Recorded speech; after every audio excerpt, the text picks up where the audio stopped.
moi, je voulais parler rapidement aujourd'hui des impacts de la hausse des frais de scolarité, des choses que vous connaissez peut-être déjà, donc je vais aller assez rapidement. Et pour parler finalement aussi des rapports de classe, la question des classes sociales derrière la lutte qui est engagée contre la hausse des frais de scolarité. Donc, parmi les différents impacts qu'on peut identifier à cette hausse des frais de scolarité, bien, il y a évidemment le principal, c'est le problème que ça pose pour l'accessibilité des études universitaires. Bon, je ne m'attendrai pas nécessairement là-dessus, mais c'est évident, puis ça a même été démontré, recherche à l'appui, que la hausse des frais de scolarité a un effet dissuasif sur les inscriptions à l'université. Et là, dans ce cas-ci, ce qui est encore plus problématique, c'est qu'on propose même pas d'élargir l'accessibilité à l'aide aux études, mais c'est seulement de la bonifier pour ceux qui y ont déjà accès.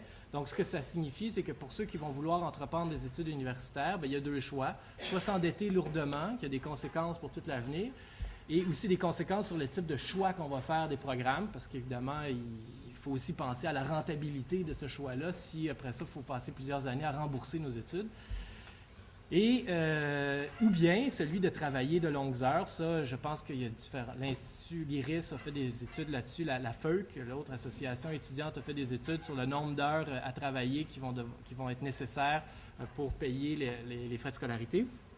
Et ça a aussi un impact sur, je dirais, la capacité de mener à terme des études universitaires, parce qu'évidemment, quand on travaille à temps plein, c'est pas facile aussi d'étudier. Et bon, je m'en profite pour faire une petite annonce. Audrey ici et d'autres personnes qui ont travaillé à la rédaction d'un rapport d'évaluation pour le bac. Et on a déjà constaté que dans ce rapport-là, il y a les étudiants qui étudient à temps partiel à l'université ici en travail social ont de plus en plus de difficultés à compléter leurs études. En 2007, je pense que c'était 67 % le taux d'abandon chez les étudiants à temps partiel. Alors, on peut facilement penser que si on augmente éventuellement de 1 600 $ le prix des études, bien, ça peut aussi avoir un impact sur la capacité de poursuivre, de mener ses études à terme. L'autre aspect sur lequel je pense qu'il est important d'insister quand on parle des impacts de la hausse des frais de scolarité, c'est sur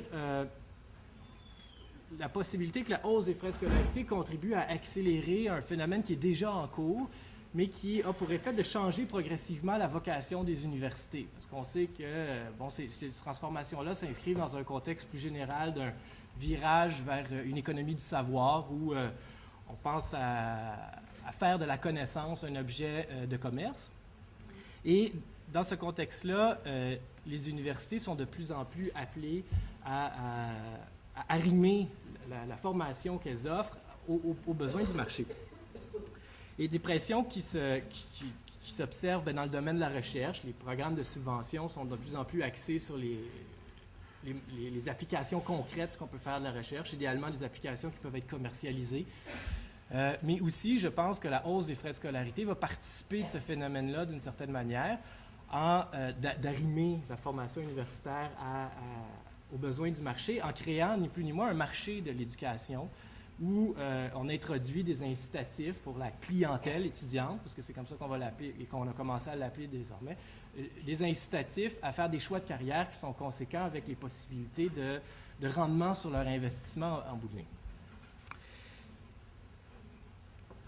Bref, on s'éloigne progressivement d'une conception qui est évidemment idéalisée puis qui n'a jamais été complètement mise en pratique, mais d'une conception de l'université qui pensée comme un lieu de transmission des connaissances, d'une culture ou d'un savoir critique sur la société. Bref, d'un lieu qui pourrait nous servir aussi d'espace pour penser la transformation de la société, pour se rapprocher progressivement d'une manière de penser les études universitaires comme uniquement sur l'unique angle de la reproduction de la société telle qu'elle est. Bon, le troisième aspect, c'est sur l'impact des hausses des frais de scolarité, c'est sur la capacité de l'UQAM de demeurer un lieu de gestion collective et d'expression démocratique. Parce qu'évidemment, si les étudiants, par exemple, doivent travailler davantage sont de plus en plus occupés à l'extérieur de leurs études, bien, il y a moins de chances qu'ils puissent être disponibles pour participer à la vie démocratique d'une école, comme l'école de travail social, ou de se mobiliser au sein d'une association étudiante pour défendre leurs droits collectifs. Hein, parce qu'un des impacts, ça pourrait être aussi ça, la hausse des frais de scolarité, ça serait casser le mouvement étudiant d'une certaine manière. Enfin, je ne dis pas que c'est ça qui va arriver, mais ça pourrait être un effet.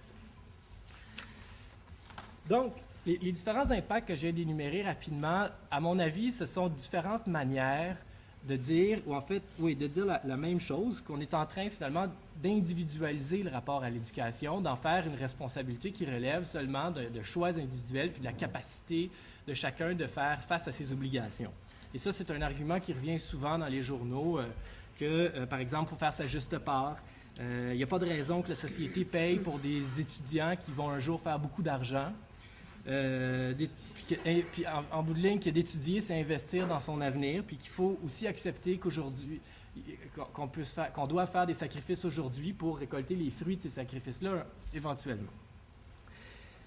Ce qui est étonnant, en fait, c'est que ces arguments-là sont systématiquement contredits par la réalité, d'une certaine manière, dans la mesure où, on le sait, c'est pas toutes les études universitaires qui sont payantes, en bout de ligne, et apparemment, selon...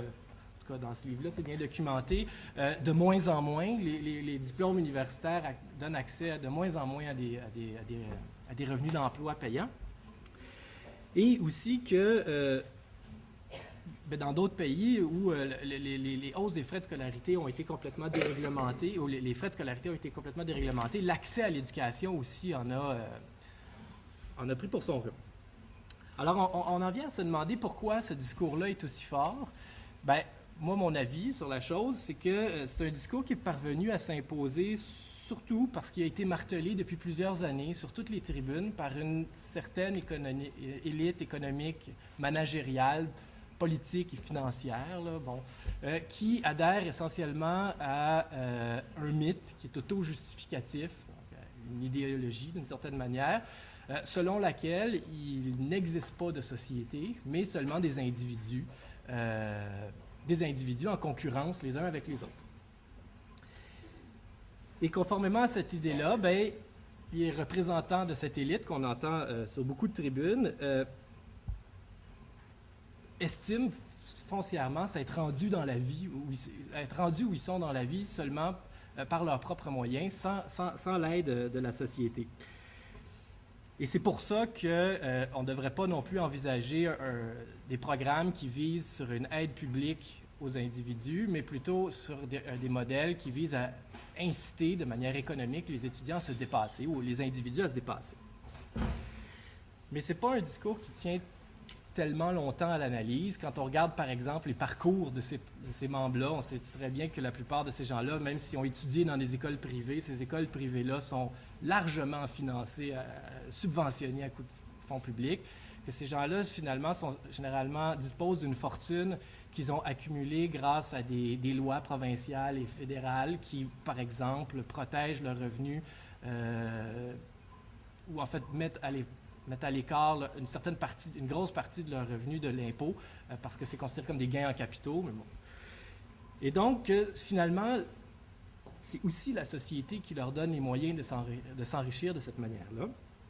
Et on comprend aussi, après avoir gratté un petit peu derrière cette situation, que c'est aussi des gens qui n'ont pas d'intérêt à maintenir des programmes universels financés à même les impôts. D'une part, parce que ça représente une dépense nette pour eux, pour des programmes sociaux qu'ils n'utilisent pour la plupart pas du tout ou assez peu, parce que de plus en plus, les gens très, très, très riches envoient étudier leurs enfants aux États-Unis, utilisent le système de santé privé, donc ne voient pas la nécessité de contribuer à des programmes sociaux qu'ils n'utilisent pas.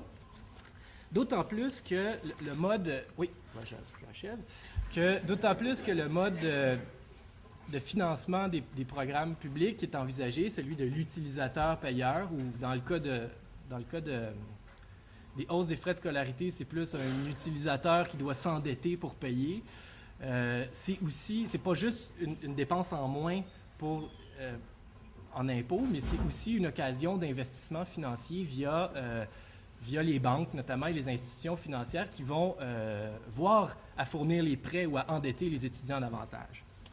Donc, on voit aussi que ce n'est pas nécessairement un sacrifice pour tout le monde. Donc, quand on dit qu'il faut accepter de sacrifier une partie de sa vie pour le temps qu'on va être aux études, ce n'est pas tout le monde qui fait exactement le même sacrifice, dans la mesure où pendant que des gens vont s'endetter puis vont se rendre esclaves aussi d'un système financier pendant 10, 15, 20, 30 ans, selon l'ampleur de leur endettement, d'autres vont profiter de cet endettement-là et vont contribuer à reproduire des inégalités économiques et des inégalités en matière d'éducation qui sont pourtant supposés être combattus par les mesures des hausses des frais de scolarité. Donc, ce sur quoi je voulais insister, puis je vais conclure là-dessus, c'est que derrière la lutte ou la bataille qui se mène actuellement contre la hausse des frais de scolarité ou pour la hausse, selon le point de vue qu'on adopte, il y a aussi des rapports de classe qui se dessinent et des rapports de classe qui sont importants à considérer si on veut comprendre un peu la situation dans laquelle on est, pas non seulement la hausse des frais de scolarité, mais aussi toute la dissolution à laquelle on est en train d'assister de ce qui reste de l'État-providence ou des mesures d'aide publique qu'on a déjà eues ici au Québec. Alors, c'est tout.